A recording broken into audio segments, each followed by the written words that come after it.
Marc, c'est un événement majeur. Je pense que les gens n'ont peut-être pas conscience de l'envergure de ce qui s'en vient à Rimouski l'an prochain. Évidemment, c'est une compétition majeure, surtout pour les deux champions, tant au niveau féminin qu'au niveau masculin. Là, c'est le rêve de tout joueur de curling, d'être au provincial, de remporter le provincial et d'aller au prestigieux Brier ou Scotties au niveau des femmes. Donc, que ça se passe à Rimouski, que les gens de Rimouski puissent avoir la chance de voir qui seront nos représentants québécois au championnat canadien femmes et hommes. Je pense que c'est une belle opportunité là, de faire découvrir ce sport qui est merveilleux, évidemment, quand on le connaît. Ça aura fait quand même 26 ans que Rimouski n'aura pas accueilli un événement de cette envergure-là dans le monde du curling. Effectivement, en 90, un championnat canadien mix à l'époque. Moi, c'est le même que j'ai découvert, justement, le curling et que j'ai décidé de le faire découvrir à mes étudiants quand j'étais éducateur physique. Donc, j'espère que l'événement de 2026, lequel on va se servir beaucoup au niveau scolaire. Donc, il va y avoir des retombées aussi pour les écoles, pour que les éducateurs physiques, les écoles aient la chance de faire vivre de belles activités de curling avec leurs élèves.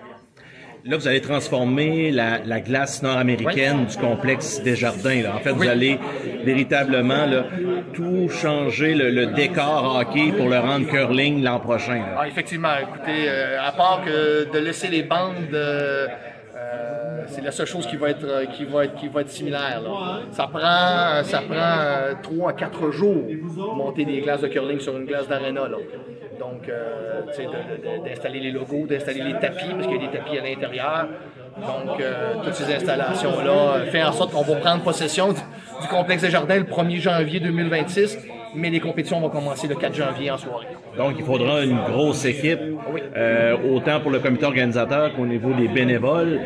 Il va vous falloir du monde pour pouvoir tenir l'événement. Effectivement, ça va être notre mission de l'automne prochain. Là, présentement, on est en mission charme au niveau financier, donc avec les commanditaires. Donc, plus l'événement produit de profit, plus les écoles vont ressentir des avantages. Et aussi le club de curling de Rimouski qui est en grande démarche de construction de 3 glaces. Donc, et 3 glaces, c'est ce que ça prend un club de curling pour accueillir des écoles. Justement, c'est quoi le budget d'opération pour un championnat provincial? Mettons, si on pense à un budget où on n'aurait pas nécessairement à générer de profit, là, on parle environ, on pense à peu près à 25 000 $. Fait que ça, c'est un budget d'opération parce qu'on a évidemment à faire l'allocation de tout ce qui est pierres de curling de niveau national, évidemment. Après ça, tout ce qui est les bandes, les tapis, les tableaux d'affichage. Donc, on a environ, là, puis aussi là, tout ce que les bénévoles peuvent nous amener aussi en dépenses, là, parce qu'il faut aussi nourrir ces bénévoles-là. Donc, on pense à un budget d'environ 25 000. Donc, toute la suite des choses, toutes les autres commanditaires, ça va être du surplus, c'est ce qu'on s'attend.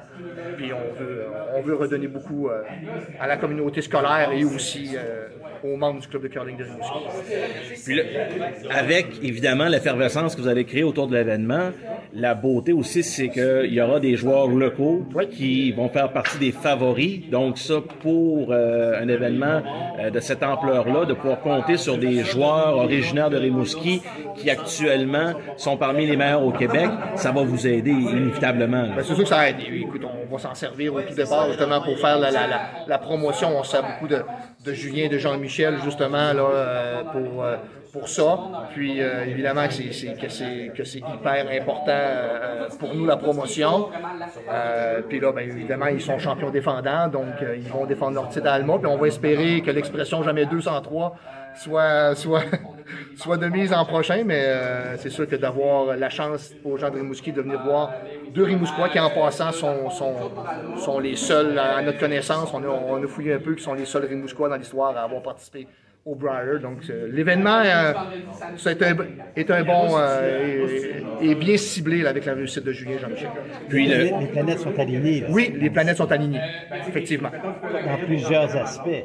Plusieurs aspects, oui. Construction de 3e glace, la réussite de Julien, évidemment, comme je disais tantôt, 3e classe. Et ça, puis là, moi, j'ai du temps maintenant, donc je me permets de me consacrer presque à temps plein à cette organisation-là, maintenant retraitée.